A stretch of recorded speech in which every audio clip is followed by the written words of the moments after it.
This week's episode of the And She Looked Up podcast is brought to you by Fine Lime Designs. If the name sounds familiar, that's because it's my design business and the work I do there helps make this podcast possible. If you love colorful and whimsical art prints, greeting cards, and journaling stickers, then head over to my Etsy shop for a delightful browse. Just search for Fine Lime, like the fruit, designs, all one word, on Etsy, or click the link in the show notes. And now, on with this week's episode.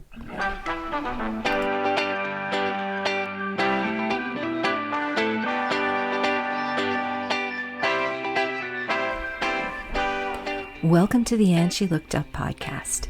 Each week, we sit down with inspiring Canadian women who create for a living. We talk about their creative journeys and their best business tips, as well as the creative and business mindset issues all creative entrepreneurs struggle with. I'm your host, Melissa Hartfield, and after leaving a 20-year career in corporate retail, I've been happily self-employed for 12 years. I'm a graphic designer, an illustrator, and a multi-six-figure-a-year entrepreneur in the digital content space. This podcast is for the artists, the makers, and the creatives who want to find a way to make a living doing what they love. Hello, everybody, and welcome to another episode of the And She Looked Up podcast. As always, I'm your host, Melissa, and this week, I am thrilled to be welcoming multi-passionate artist coach and fellow podcaster, Diane Foy, to the podcast. Welcome, Diane. Welcome to you too. It's great to chat with you. Thank you so much for having me. I am excited to talk today because we are going to be talking about multi-passionate artists and creatives, which I think many of the people who listen to this podcast would identify with. So before we dive into the interview, let's just get to know Diane a little bit better. As I said, she is a multi-passionate artist coach and podcast host, and she is on a mission to challenge the saying, Jack of all trades, master of none, because Renaissance souls, like all of us, are limitless in their capacities for knowledge and development. So I actually just learned last week that Jack of all trades, master of none is not the full saying, which was interesting. It has a completely different meaning if you hear the whole saying. So Diane loves to draw on her photography, fashion, and makeup artistry experience one day and her journalist, publicist, and marketing experience the next. She helps artists embrace their values, ambitions, and story in order to slide into the spotlight with the impact and income to match, which are all things I like to hear. So I think all of us who are listening, as I said earlier, can identify with this. And today, Diane and I are going to be focusing in on how to brand yourself when you're a multi-passionate creative. And if you've been listening to the podcast for a while, you know that about a year ago, Gabby Payton and I did an episode on being a multi-passionate creative. And the biggest thing that we both struggled with was the branding process. And so Diane's going to be helping us with that today. And we're going to be talking about a few other things.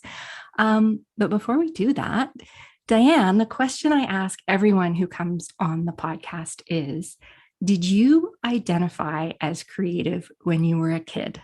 I don't know. I think I did, but it's not like I came from a family that was creative. I think I was always attracted to arts and entertainment. I remember being like into crafts and art and things like that. And I did grade 7, grade 8. I played the clarinet. And I've recently, telling a story about that, I realized that might have been one of my very first multi-passionate experiences, because the first year, obsessed, practice all the time, learning everything I can about it. Second year, started to get bored. And I kind of just didn't want to continue with that, which always seems weird because I love music so much. So I don't know. But now I look back at that, I'm like, oh, that was probably one of my very first. Like, yeah, I was obsessed and then I'm bored. Next.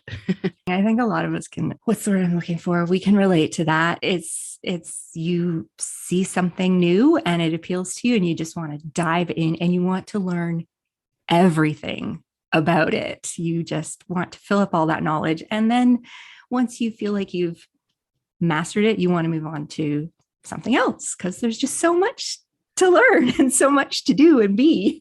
Yeah. And I'm So, also thinking like there's different levels of our interest too, mhm, because there's some interests that we dive in and we kind of always love it. mhm, And then, but we still want to do other things as well. And then there's things that maybe it's just a casual interest where we can satisfy that interest by, reading a couple articles, reading a book, watching a documentary or something. And then we're like, okay, I'm good. That's all I really wanted to know about that. Move on. And then, so there's different levels, I think, of all the different things. So tell us a little bit about your background because you've done a lot of different things. And where were you first drawn to career wise when you were coming to the end of high school and thinking about what you wanted to do? Well, in high school, when I was in high school, my high school counselor only cared about the really smart people that were going to university. So for all of us that were not going to university and having straight A's, he didn't really care. And he was just kind of like secretary or teacher. It wasn't really any other option. And I'm like, all the jobs that were presented to me, I'm like, I'm not interested in any of that. And I was like, so I was kind of having trouble in the career explorations courses because I'm like, none of this fits for me. And so kind of out of a desperation is like, I loved music so much. I loved arts and entertainment. And I wasn't necessarily an artist or performer, but I needed to be around performers because I was so attracted to them. So I opened up my Pat Benatar tour book to the credits and was like, well, that's entertainment. So let's see what all the credits were. And I either didn't understand what they were or wasn't interested. And I saw photographer. I was like, okay, that's it. I'm going to be a photographer. I hadn't really ever worked a real camera before other than a Polaroid. So, yep, going to be a photographer because that's my way of getting in with musicians. And so grade 11, 12, took photography. Then that same counselor told me that I would never get into the photography school because I didn't have high enough grades in algebra, physics, chemistry, because it was a real technical photography school. Mm. And yeah, I'm shouting out all the creativity killers I've had in my life, because I believed him. My mom said, that's crap. Don't believe him. You can do it. So yeah, I did take a year off to take those courses, get the better grades, got into the school, 2 years of photography. It was a challenge. It was a really hard program. Again, the teacher was not very supportive and I wasn't getting that good of grades. So by the end of the first year, I was like, I guess I don't have it in me. I guess I'm not good enough. So this is not what I'm going to do. I'm not going to be a photographer because he says everything I do is crap, but I'm not a quitter. So I was still coming back for second year and finishing. But then I started to look at other careers, and I was looking into media and publicity. But it was kind of good coming back second year because with that not caring as much how I did, I started to challenge the teacher and be like, okay, so if you don't think I should have done it this way, how would you do it? And he didn't have the answer. So I started to not take the criticism seriously. And I did pursue photography for a long time, worked with a fashion photographer, did my own shoots with models, actors, musicians. Then I moved to Toronto from Vancouver, and with the goal to pursue photography more. But then I ended up somewhere along the line I took makeup artistry school, thinking for my own photography. Oh, that's a smart idea. Yeah. Yeah, someone else did that, and I thought that's a great idea. I'm going to do that too. And then, but then when I started working with a fashion photographer, again, it's this advice that everyone tells you that you can't do it all. Even other artists tell you that. Yeah. Because I had this photography mentor, and I was doing the makeup and photography, and he's like, "You need to stop doing that and just focus on photography. Get another makeup artist to work with." Because again, it's that specialist mentality that you can only be successful if you focus on one thing and one thing only. So again, I listened. But then when I moved to Toronto, just needed a job. I got in with MAC Cosmetics. So I dived head first into makeup artistry. And back then, the company had great trainers and it was very creative. But still on the side, I would be doing music videos and fashion shows and photo shoots with musicians and actors. And again, it's my way of getting in with them. And then I tried journalism at some point. I thought that was it. No, it wasn't. That was short-lived. But then when I was hating my day job, even though it's creative, but they were kind of taking away the creativity out of it because it went corporate. So it was all about sell, and not about your artistry. Right. So I was like, I got to get out of this. I'm so bored here. I hate it. I don't even want to do makeup anymore. I'm so over it that again, career explorations. Okay, what am I going to do? And then I kind of realized that everything I'd done to that point was because I wanted to be around performers, musicians in particular. So obviously I want to be in the music business. So, and all these other things were kind of on the outskirts. It was more just my way of getting to the people I wanted to be around, right? Than the love of the actual art. So I went to entertainment management school, learned everything about the music business, and became a publicist. My story's long, isn't it? No, I'm it's like, and then, oh my God. No, I can relate. I can relate so much. That's a lot. So interesting.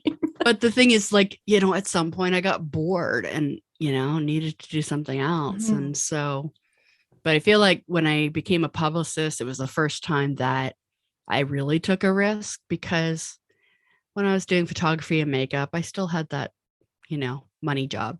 Yeah. And never really gave it the 100%, make a freelance living out of this. Because along the way, also, no one teaches you about entrepreneurship. Like when I, even from being a photographer, like if my mother was very supportive of anything I wanted to do, but I don't think she knew that being any kind of artist means struggle and and not a steady income. And I think if she knew that, she would have, steered me in a different direction, because I didn't know that either. I was like, okay, I'm gonna be a photographer. But you still kind of think that you're going to finish photography school and then someone's just going to hire you to be a photographer. I suspect we're around the same age. And, when we were in high school, entrepreneurship was not a career option. Like, no, it was never discussed. It was never, nobody taught you how to start a business, how to do business basics. If you wanted to learn anything about business, you had to go to university and do a business admin degree. Yeah. Which is not really how entrepreneurs think, so it just wasn't something that was really taught or discussed. I will say, when I went back to school to do design, I was in my mid-30s, and we did actually have to do a whole course on the business of being a graphic designer, which I think was fairly new to the program at that time. So it's getting better, but yeah, definitely back in the 90s and the early 2000s, that was not a focus at all. Like even in the photography 2-year program, there were courses on marketing. I did always like the marketing stuff, but it was kind of it was just the typical college course in marketing. It wasn't really geared towards photographers. No. And I did take some classes in like photography business, but I don't think I ever was confident enough to really charge decent for photography. Makeup, I always had the full-time job, so any extra money from there was just extra. Right. But it wasn't until like halfway through entertainment management school, I quit my job because it just became too stressful. Right. And to do both, and because of the company culture changing. And so when I finished that school, I didn't have a job and really didn't want one. really didn't want, like, publicist I was working with, he's like, there's a job opening at Sony. And I'm like, oh God, no. He's like, what? You need a job? I'm like, I can't go big corporation. I can't. I think, again, even though Mac was creative, it turned to so corporate that I couldn't. So I kind of had to make it work. I had to figure out how to make a living as a freelance kind of solo person. And I was lucky that I picked publicity, because publicity is one of those things that it's in demand. Mm-hmm. Not a lot of people choose publicity as their thing. So, especially in music. So that the fact that there was a new music publicist, everyone was like, oh, let's try her, new and shiny. And I stuck with publicity for like 16 years. But in that time, there was definitely ups and downs. I did some artist manager stuff and quickly learned that I didn't want to do. Publicity, you actually have to pay us to do it. Whereas managers, you only make money if they do. And it was a lot of work. So no, that's not it. But publicity, I did love it. It just changed a lot. And it became harder to get press for the artists I loved. Right. Whether that was, I started to do film publicity as well. I feel like that might have been my 16 years was maybe 5 years of success and the rest struggle, because it's figuring out how to actually be an entrepreneur, how to run a business. And so for a long time, I called it, I floated, so some months you're making a lot of money. Next month, you're making nothing. Don't know how you're going to pay your rent, and then back to busy. And usually around the time that I thought, okay, I guess I got to go get a real job, then things would pick up. Right. There was a point where I did decide that steady income and benefits sounded really good to me. They're nice, aren't they? Like, I was just tired of the struggle. Mm-hmm. But there was a period of time where I just, was not making money in entertainment publicity. That might be a good job to do, to do publicity for a big company. And I gave it everything I had. And I jokingly say no one would hire me. But I think it was also a fact that it wasn't the right move for me. Mm-hmm. But then also someone made a good point of like, you've been on your own for so long. How are you going to feel all of a sudden not being the boss, being told what to do? And I'm like, yeah, you're right. I won't like that. Because once you've had it, the freedom, like, it's also discovering that freedom is one of my main core values, because that is what keeps up. And when I think about getting a job, the funny thing is the closest I got to actually getting a real job was for Estee Lauder. That is the corporation behind Mac that ruined it for me. I think I wouldn't be happy. Even if I took that job, I'd be happy with the money and benefits for a couple months. But then very quickly, the corporate culture and not having the freedom would bug me. So I just kind of stuck with what I was doing. And what brought me to what I'm doing now speaks into the multi-passionate thing. Is maybe 2017, I came to the point where publicity wasn't into it as much anymore, because it was harder to get coverage for my artists. There was less media outlets to pitch. And because more and more indie artists were doing their own thing and pitching them themselves, it was like, I got tired of pitching yet another singer-songwriter who has a new album out. Like, who cares? And I would encourage them to really dig into their story, find what's unique about them. But it was too much. I finished an album. I have a part in a movie. I'm an actor. I need a publicist. But they would skip all the stuff that would make it successful.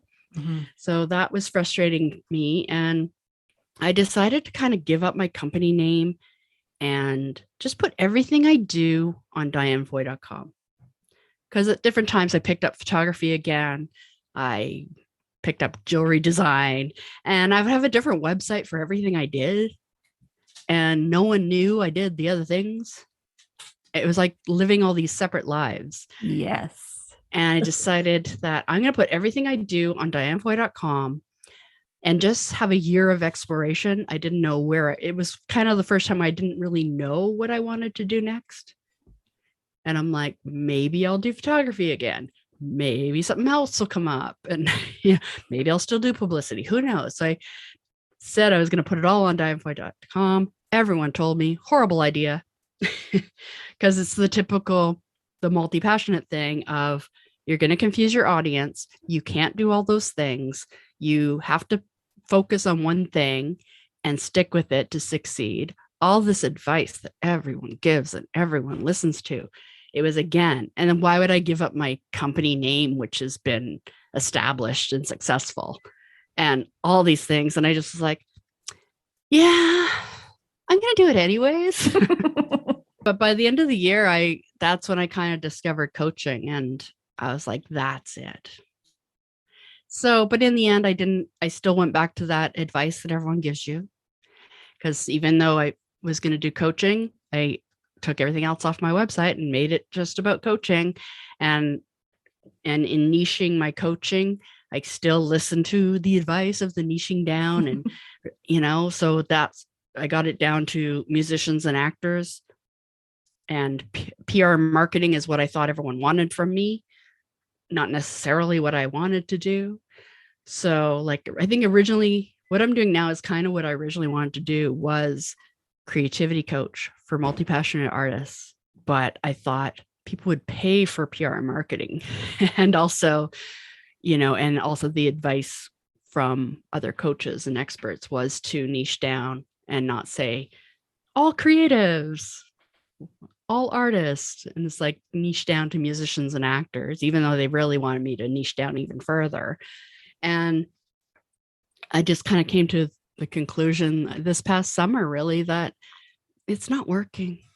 And I was losing interest again. I was like, I don't care about talking about PR tips and social media tips and all this stuff. And so that's why now I am embracing the multi-passionate, because it's what I am. Yeah. And there's a lot of us out there. So that's where I'm at now. I think that brings us up to date. Let's talk a little bit about that, though.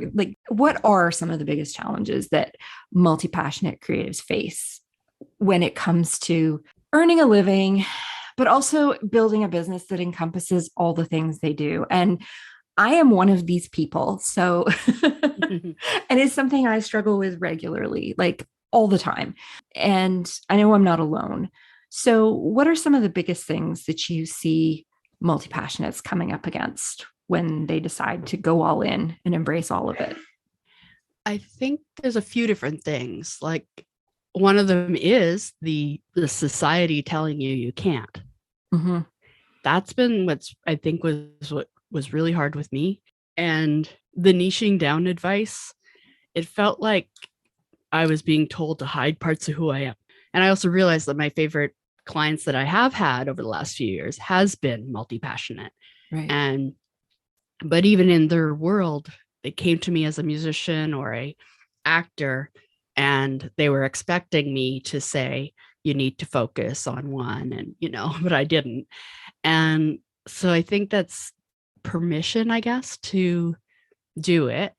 And then that's easier said than done, because you also have to figure out how you could make a living at this. Yes. And I think a lot of that part comes down to goals and priorities and focus. Because I find in the years, all those years of struggle, I call it, during some PR years, were because I was go with the flow. I didn't have a plan. I was like, if I was busy with publicity, I'd be doing publicity. But then if I decided I wanted to do some photography for a while, I would just float over there and do that. And, jewelry. Okay, I'm going to float over there and not have a plan for any of it. And then you can't be successful in any of it because you don't really have a plan. And I think goal setting and priorities has been really helpful for me the last few years, is that I don't like being told that I can't do something, but it helped when someone kind of said, I'm not saying you can't do all these things, but of the many things that you want to do, which one would be kind of the easiest to implement and that would make you money? Because I don't think about, a lot of us artists, we don't think about money. We're just like, it's all passion and creativity. Yeah. I think that's how I came to coaching, because I was like, okay, well, I already have all that experience and knowledge. And so the easiest thing would be to share it. So I think goal setting, priorities, because I think if you're all over the place with wanting to do it all, you kind of do it all and not really get anywhere. So a lot of it is like brain dump, put it all on paper, all the many things that you want to do, everything you want to learn, everything you want to spend your time on, which can be hobbies and which could be money-making things. And also just figure out priorities. You know, for me, I still think I'll do photography and jewelry again, but right now it's on hold because I love the coaching part the most. And it's where I want my focus to be, but it's my priority because the best part is I get to help other artists and share all my experience and knowledge and be able to tell them, I guess, yes, you can do this and I'll help you. Like that's because so many of us also figure things out on our own. And the coaches have really, once I discovered coaching to be a coach, it was like, okay, well, I better hire some coaches myself. And it really helps because they've already figured it out. And so they can walk you through the steps and get you where you want to go faster than floating on your own. Yeah. And you made an interesting point there. Like one of the things that I think a lot of us struggle with is, and this, I have heard this said to me so many times, is when do you know that one of the many things that you're attracted to learning and doing could be a good revenue stream? And when might it suit you better as a hobby? Because this is something that comes up all the time. I will just do something for fun, I don't know, crochet something, and you share it on Instagram. And there's always somebody who says, oh, you could earn, you could make some money if you sold a bunch of those kind of thing. And it's like, well, I'm just trying it out, but then you get your business brain starts ticking and you're like, well, maybe I could make something selling crocheted pot holders or whatever the thing may be. So how do you evaluate all these different things that you're interested in and decide, like, I have done the follow everything and try to monetize everything, and then none of it worked because I was too scattered. I was too all over the place. Exactly. So I think also just know that it's easier said than done, that, oh, these crafts that you're making, you could turn that into a business. But with everything else that you have done, that running any kind of business is hard. Do you love it enough to put that effort in and to kind of drop some other things? Yeah. That's why the priorities come in, because you want to be a singer-songwriter, a filmmaker, you like writing, you want to paint as well. You painted some things and people are telling you should sell them. Where's your heart? Maybe singer-songwriter is kind of where your heart really is. That should be the number one focus. But the fact that you do all these other things adds to your story. It's what makes you unique. So you don't have to hide those things. Whereas the advice used to be, hide those things. You're a singer-songwriter. And I'm like, no, the fact that you do all these other things and that you're interested in all these things, they don't have to be money-making, but they're things that you love, or maybe you make it money at it later on.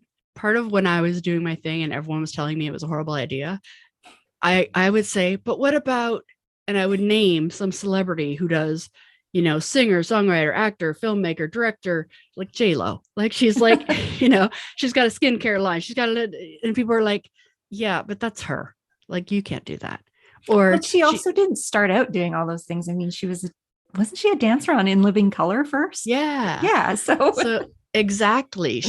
She built that.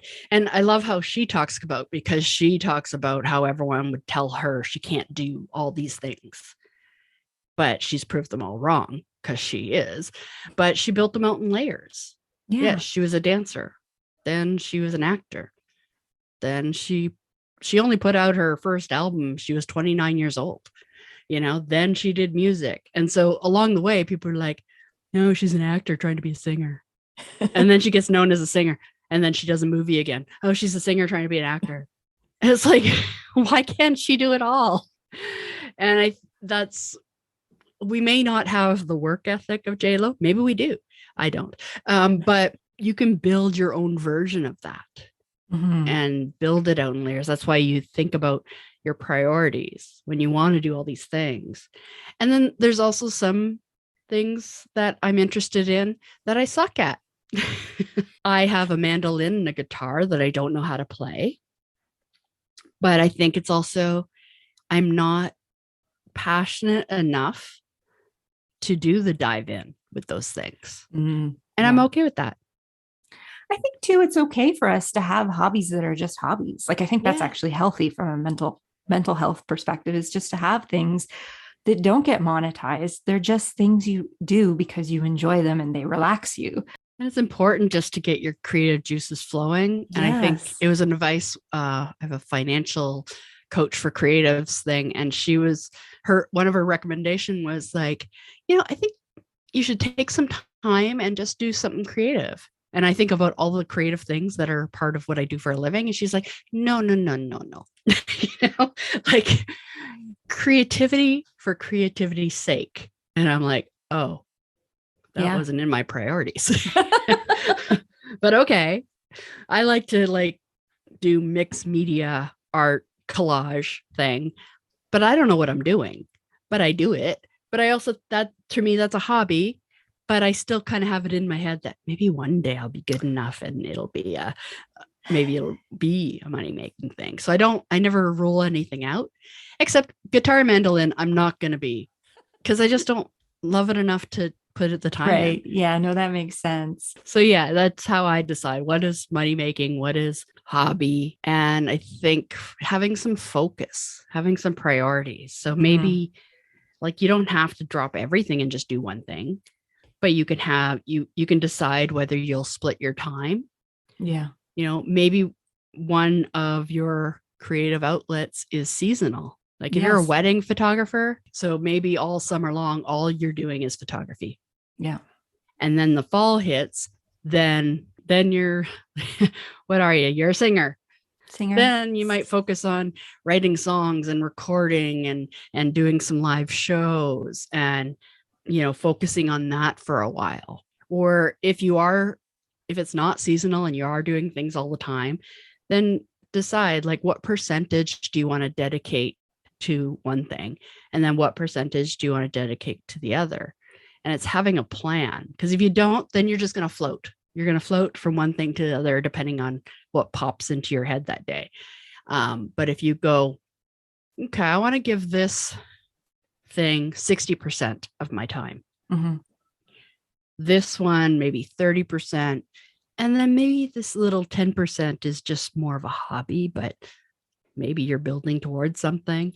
And I think that helps to put the focus and to, be able to do all that you want to do. Yeah, no. And I liked what you said about building things out in layers. I hadn't thought of it in that way, but that's actually a really interesting way to think about it, is because one of the things, even while you were talking about all the things you've done in your career, all of them have kind of layered onto each other. Like you've been able to use pieces of each one in what you do. I like that idea of having a layered approach to it and focusing on one or two and then slowly building your layers outwards. That's kind of interesting to me.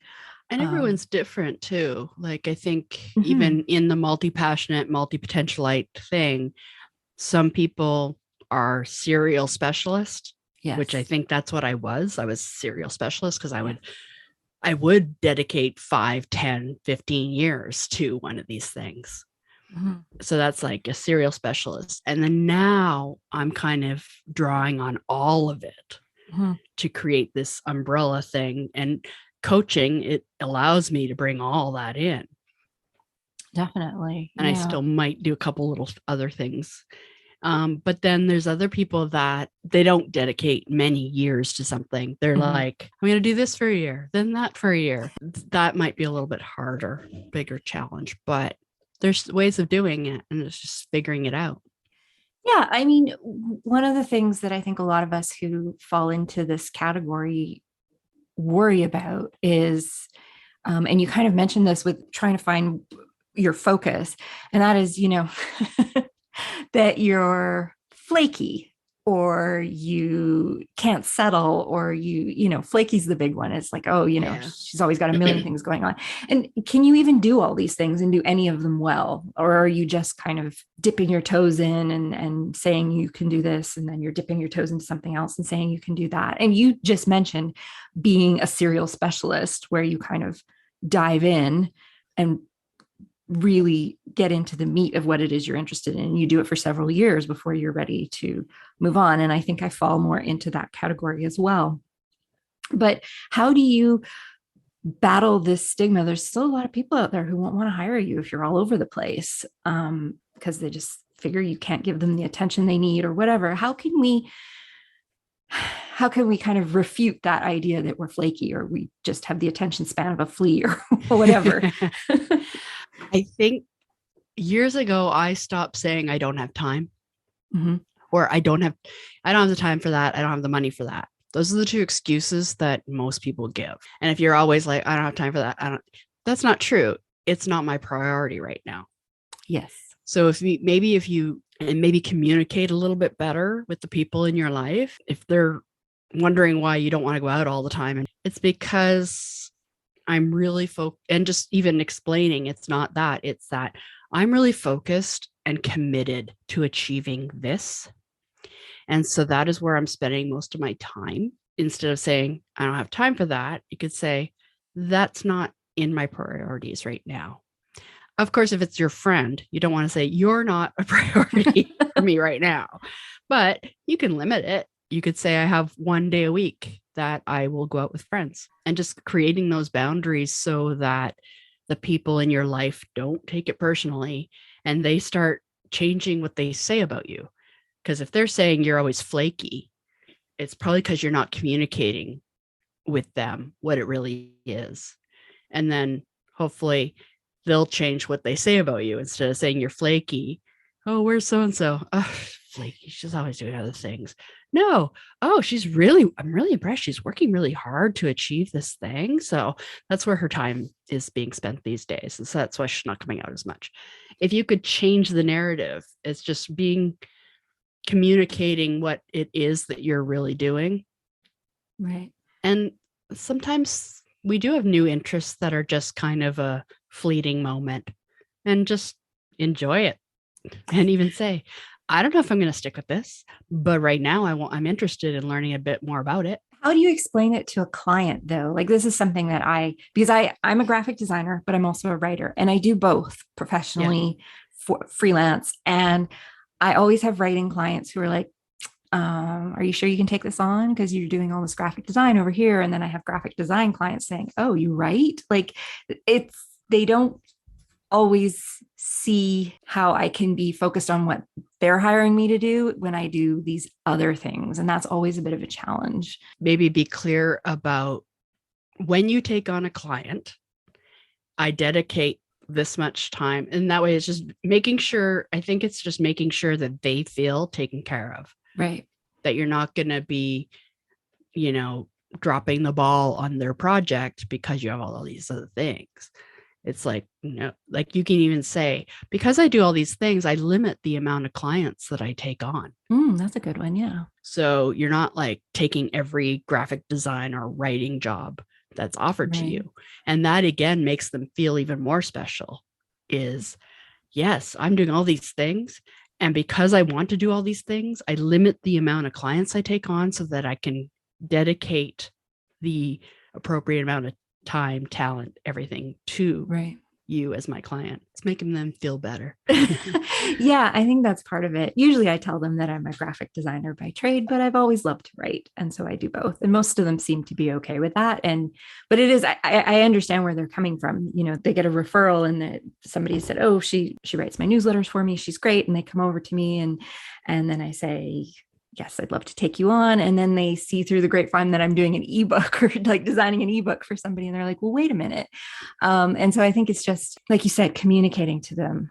I mean, I don't do 6 or 7 things. I really just do 2 main things. And I think most of them, once you explain it, can kind of see that. I think it's also figuring out your ideal client. Yes. And I think that's what my most recent pivot is I was attracting the wrong clients. Right. And with my messaging of I help musicians and actors with their PR and marketing.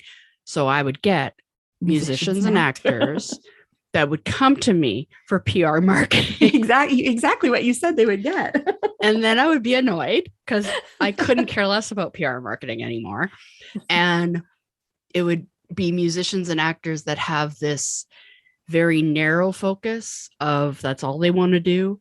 And also by saying PR marketing, they want to skip the work, the real work. Personal branding is just that it's figuring out who you really are. It's exploring your core values. It's exploring your limiting beliefs, exploring your why. Why do you want this dream? And it's all this deep inner work that they would come and they didn't expect to do that. So they resisted it because it's hard and it's so personal. But I'm like, and they just always want to like speed through that and get to can you just teach me some PR marketing, and social media? And so with getting clear of my favorite clients have been those multi-passionate. Yes, they were musicians or actors, but they also wanted to do all these other things. Right. And those are my people. So now by changing my messaging to embracing that multi-passionate in you, like forget what everyone else is telling you that you have to do. I want to celebrate you, embrace everything you want to do, and help you figure it out. Help you figure out what your priorities are. Help you figure out how to make money at certain things. And that all starts with that deep inner work. And if someone goes through the deep inner work with me, then I'm invested, and then I'll tell you everything I know about PR marketing. But changing that messaging is attracting those favorite clients I've had, attracting those people that want to come to me for coaching because I get them. I'm not just yet another coach for a musician or an actor. It's like I understand the multi-passionate thing, and I've experienced it myself, and that's who I am. Right. I can help you instead of the other. This gets into the how to build, and you sort of, I'm all over the place here. We get into how to build that personal brand, and you kind of just hinted in what you were saying there that there's a lot of inner work that has to go on before you to lay the foundation of that personal brand. And I think this is where so many people struggle is, first of all, I think a lot of people struggle with, should we brand ourselves as a business or should it be a personal brand? And how do you know which one to pick before you even get into the whole process of building out that personal brand? But yeah, what are the steps that we can start to take early on to kind of build that personal brand and build something that is somewhat cohesive to the outside world, but that embraces all the things we do? That's a huge question. I just realized as I said it. Oh, it's good. I like it. I think first off, everything is about personal branding more so than business. Because if you look at the corporations right now, they're all leaning into personal branding. And they're showing you stories about the people behind the company. the core values of the company. Like I'm noticing commercials, like the car commercial that is all about giving back to the community. Amazon talking Yes. about their employee that they pay. Like he's like, I wanted to become a nurse, so Amazon actually paid for me to go to school and become a nurse. Yeah. Like, so even the major companies are leaning into the people behind the big brand, and they're telling stories of the people that work there, telling stories about their charity and their values. And so even the big businesses are leaning into that. So most of us as creative artists, most of us are solopreneurs. If you did have a brand, a company where there's other people involved, maybe you have a partner, I think it's again leaning into telling the story of the individual people and making that connection of, what are the common values, interests of those two people that are running this company. So again, it's still about personal branding. But if you're a solopreneur, all personal branding is who you are, like who you authentically are. And it's not putting a brand on you. And I think that's what's been kind of miscommunicated. And for many years, even as a performer, a brand was put on you. Yeah. You hear of all these young artists that some major label took them on and told them how to dress and how to act. And before they've even figured out who they are, because they're young, they put this image on them. And then years later, they come out and be like, I never really felt comfortable in that. That's not who I am. This is who I am, And so that still happens in that world yes. for sure. But these days, in order to get that big chance, you need to know who you are, because a lot of the labels are not taking on artists unless they've built up the fan base. But it's leading with that. You can attract the industry by controlling your image and putting out who you really are. And so when it comes to like PR and marketing, you got to know what you're promoting. You can just jump to that. I could tell you all the tips, but you're not going to be that successful at it. And that's what kept coming up in all those years of publicity, is artists just would not give me or not take the time to really tell me who they really are. And yeah, it's more like, we did a thing, tell everybody about the thing. Like, yeah. And like, nobody cares. And now I use that example of, here's yet another singer-songwriter who was born in, and then they did this, and then they have this album, and here you go. Who cares? Yeah. And I just couldn't do it anymore. And now I want to teach you how to, even in that, like, it's starting with personal branding. It's just exploring, what do you really want? It starts there. Like, what is your vision for your life? And breaking that down into goal setting. If you're multi-passionate and you're younger, I think sometimes that's hard to think of, because so much is going to change. But even if you can kind of have an idea, or maybe for some people, it helps to just maybe do 5 years, and then you can break it down to 1 year, kind of break down your goals to how to achieve it.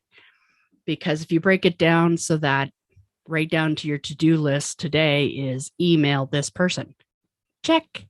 It's that one step check closer to your goals. But first you got to figure out what your goals are. What do you really want?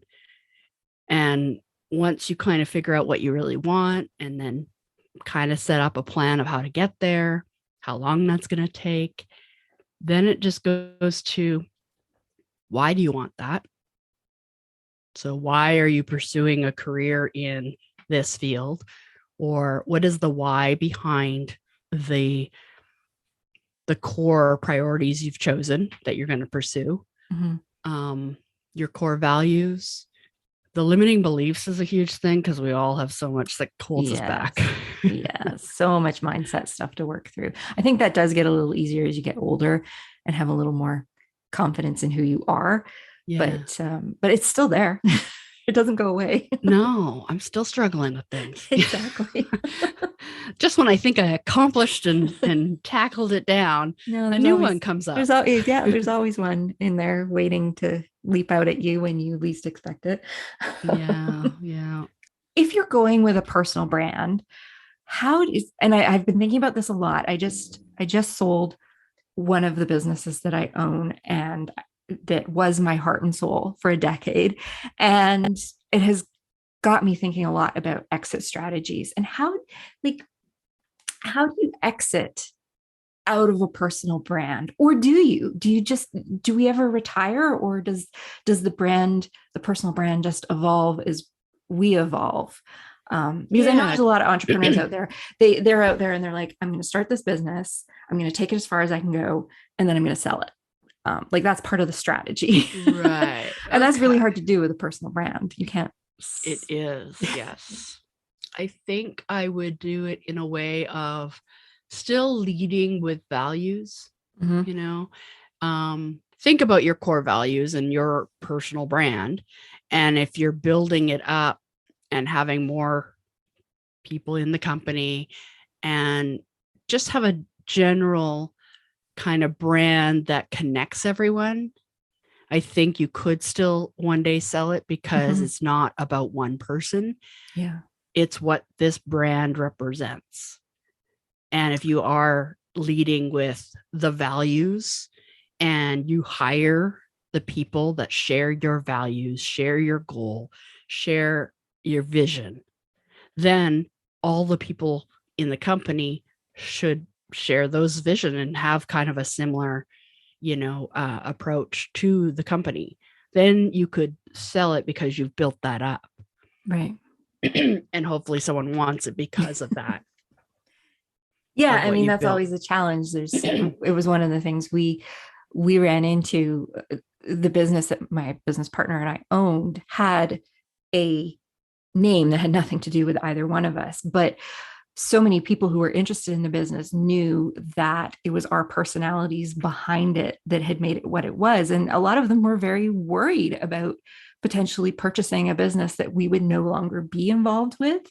Yeah. Because they felt like, well, if we lose you, that's half the value of the company. Right? Yeah. So it was really challenging. I mean, we were able to do it in the end, but it took us 2.5 years to find the right buyer.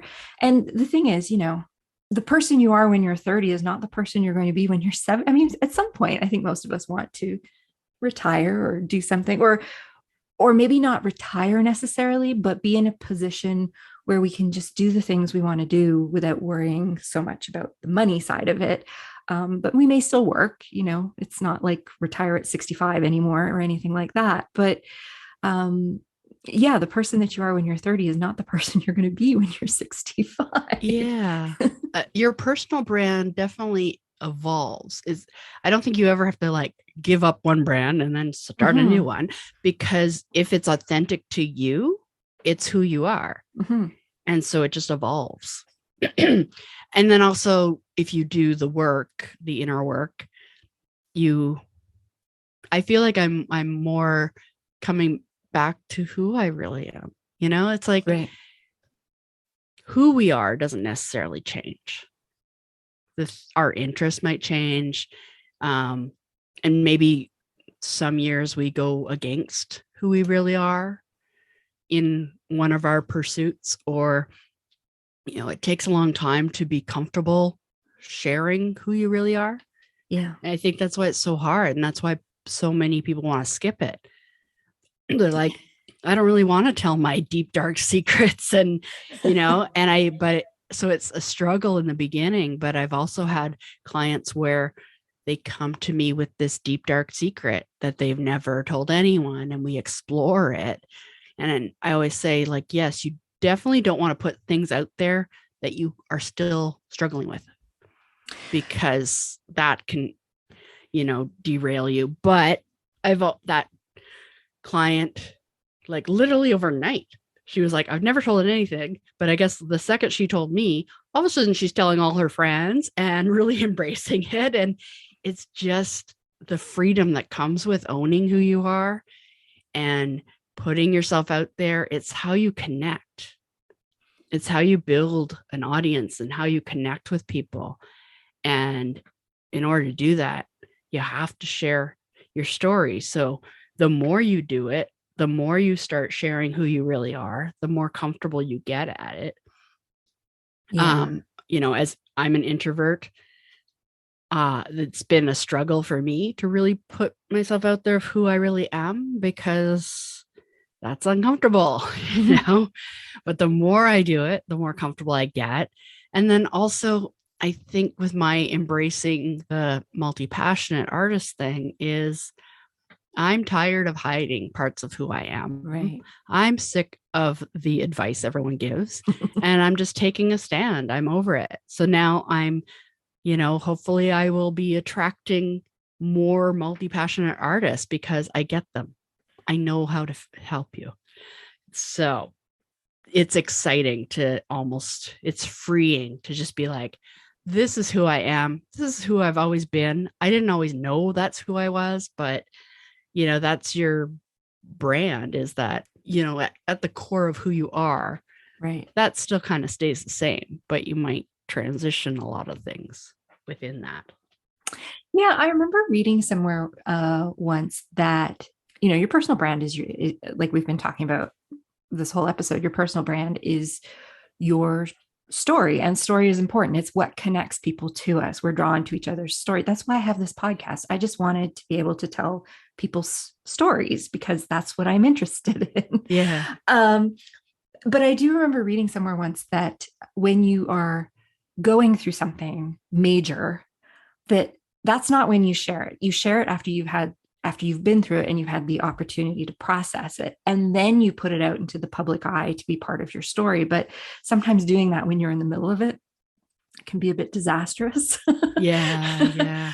But that's everyone has a different comfort level with that. Yes. Too. And that's kind of my next question is, we live in this age of social media where we share everything. And how do you decide what the line is between what the public sees of your life and what you keep private? Because I do think there are things that we don't need to share. And I think it also depends on your family situation and things, because it's important to remember your family didn't sign up, right? Yeah. Your kids don't sign up for their whole lives to be put on display and things like that. So the line is going to be different for everyone, but how do you find your comfort level and build your brand out that way so that you're staying within your comfort level with what you share and you're comfortable with what you're not sharing? So like, I'm not asking that very eloquently. I get what you mean. You're right. I've had, yeah.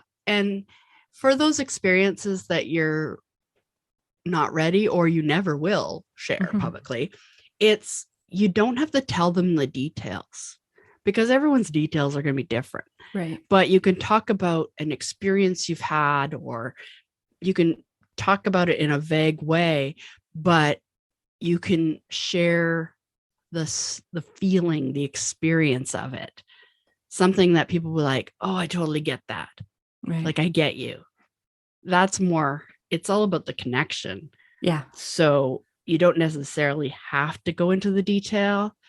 You could say, as a survivor of trauma, this is what I've learned, blah, blah, blah. Or this is how I approach things. That way you don't have to tell the details of it. You just go, this is why I've gone and doing this, and this. And then again, yeah, everyone's different. So some people will share with their audience as they're going through it. Some people love to put it all out there, and others are very much, no, this is my piece of the pie that I keep here, and this is what I'm going to let you in to see. So yeah. And I think also, like, my publicist brain says, you don't put anything in your bio that you don't want people asking you about. You put it in your bio, you're inviting people to ask you about it. And, I actually had a guest on my podcast at one point, and I'm asking him things about his bio, and it's like, oh yeah, I don't really do that anymore. It's like, well, don't put it in your bio. because it's fair game if you put it in the bio. Yeah, if you say that you're a cancer survivor, you have to be willing to Yeah. talk about your journey with cancer. Yeah. And you don't have to tell the details again, but you should be prepared Right. to how you're going to answer that. Yeah. When you're sharing, like it's all about sharing stories and who you are because you want to make the connection. It's not really about you. Mm-hmm. And I also Mm. look at it like all those celebrities that we all love but we probably love them for more than their talent. Like we love the way they dress. We love their attitude. I love JLo's everything, but I don't really relate to her as a person. Yeah. Like I don't think we have anything in common in that sense. You wouldn't necessarily be BFFs if you met up. No, but I'd really want to hang out with her and I want to be around her. And I want to like, hopefully some of that work ethic would pass down because I feel like I'm a hard worker, but then I look at her and go, whoa. But I admire that about her. Whereas then there's other artists, like I'm also a Janet Jackson. I actually do relate to Janet as a person, as things she writes about, things that she shares. But it's that connection, whatever it is, whether it's personal or I just love that person, the way they dress, you love them for more than their main thing. Yeah. So by sharing more of yourself and telling your stories, people are going to see themselves in you. That's kind of the ultimate goal. That's how I say it's not really about you. It's about them. That's such an interesting way to put it, that it's not about you. It's about them and the connection you want to make with them. Yeah. But that comes out of who you are. So, because I think I've spent a decade working in the influencer world where, people are very open with everything. Everything is something to be shared. Every experience they have is something to be shared with the world. And not all of us want to do that. Yes. And I'm starting to see a lot of those people, a lot of the original influencers who are kind of starting to back away from it. Like they've had enough of putting everything out there. And it's interesting to watch how things ebb and flow and change. But yes. I get that on that sense of like, I do work with a lot of artists and performers. You would think that they're extroverts, but a lot of them are introverts. No, yeah. But it's like, if you want to be a musician or an actor, or these days, anyone, you have to be a public figure basically to build an audience online. And you may not want to do this. I don't. I'm the first one. Like, I've been struggling going on video, like doing videos and putting them out there. But to get where I want to go, that's what I have to do. Suck it up. And so it's going in baby steps of your comfort zone, pushing it little by little. You don't want to be like, never sharing anything, then all of a sudden sharing your every thought, but it's baby steps. And so I do work with a lot of artists that they just don't want to do social media. I don't want to spend my time on that. And they make the excuses of, oh, it's not that important. Or, they kind of dismiss it. And it's like, no, these days you got to embrace social media. Sorry. Yeah. But Jasmine Starr always says, do the work that most people won't do, because most people won't do it. And that's so true, That's very true. But if you want to have longevity in your career, you have to be willing to grind it out when other people give up. Like that's just how all it works. The information is out there. But if you're not going to act on it, then you're still going to be stuck where you are. And if it takes this to get where you want to go, well, then you got to do what you can to do it. Right. And so for me, that was sharing parts, because I was always behind the scenes. Yeah. I'm a publicist telling your story, like telling my client's story. Like, yes, go look at, the musician, actor, performer. They're the extroverts, even if they weren't. It's like, yes, you have to share your story. Sorry, it's what you do. You're a public figure and always behind the scenes. But these days, even if you are behind the scenes, you still need to build that audience on social media, How and many you makeup have to artists? show Yeah, it. how many makeup artists have YouTube channels and Instagram accounts, right? It's Yeah. because now they're a public figure, um, which probably wasn't the case when you started out as a makeup artist. Yeah, I didn't have to do any of that. Yeah, you could just be behind the scenes. You got to Yeah. be in the arena that you wanted to be in with the people you wanted to be in, but you didn't have to be in the spotlight at the same Yeah. time. And They got to do. if you're that behind the scenes person, you need to document every moment of the day and share it. It Yeah. sucks, but sorry, it's what you have to do. You got to I do the don't work that most people won't do. I don't follow a ton of celebrities on social media, but one who I do follow that I really like is Kaylee Cuoco. And she is always her makeup artist has her own Instagram account, and Yeah. the two of them are always promoting each other. It's like, and they do it in a lovely way. I like seeing how they do it, but her makeup artist is not as well known as she is, but is very well known because she's Kaylee Cuoco's makeup artist, and it's out there on social media. And she, so it it's really is hard to stay behind the scenes. And that was one of the last questions I have for you, which I think we've pretty much answered, is if you love doing multiple things but you don't necessarily want to be in the spotlight, can you still build a personal brand where you don't have to be in the limelight? And I think that's very difficult to do these days. It is. Like, I think it's possible. There's always the exceptions to the rule. Like, when I would get the pushback from musicians or actors that, well, so and so's never on social media. Well, good for them. You're not there yet. you know, like, yes, there are exceptions to the rule, and there's exceptions of, yes, sometimes artists do get discovered and overnight sensation.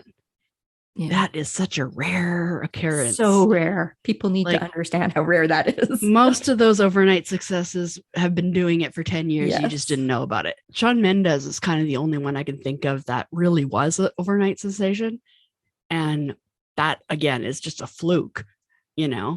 But what got him there? Social media. Mm-hmm. Justin Bieber, what got him there? It was YouTube. Yeah. Social media, So there are those chances of overnight success, but you still have to put yourself out there to do it.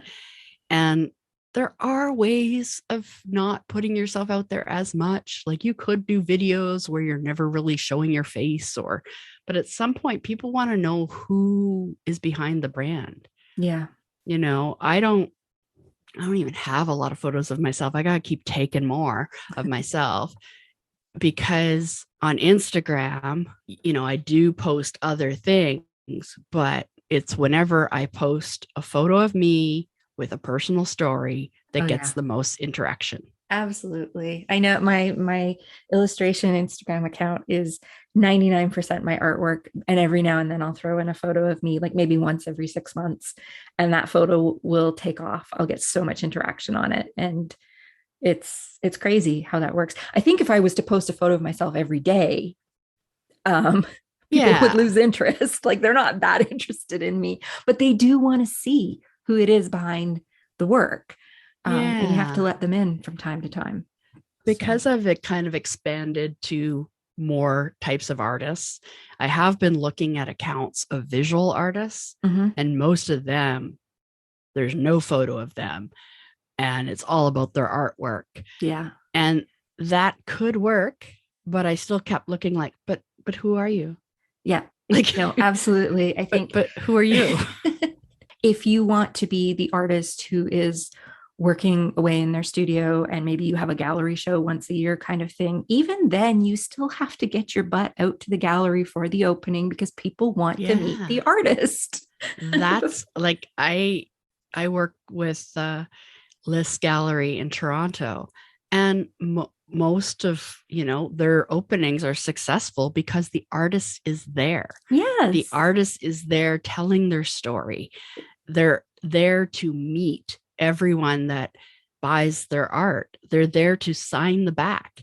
Todd White is an artist that I've bought a lot of his stuff, and half the time, like, he'll when he's there, he draws a picture of you on the back. Oh, not just lovely. signs I it. love He that. actually draws you. And all these little things is making you love your painting even more.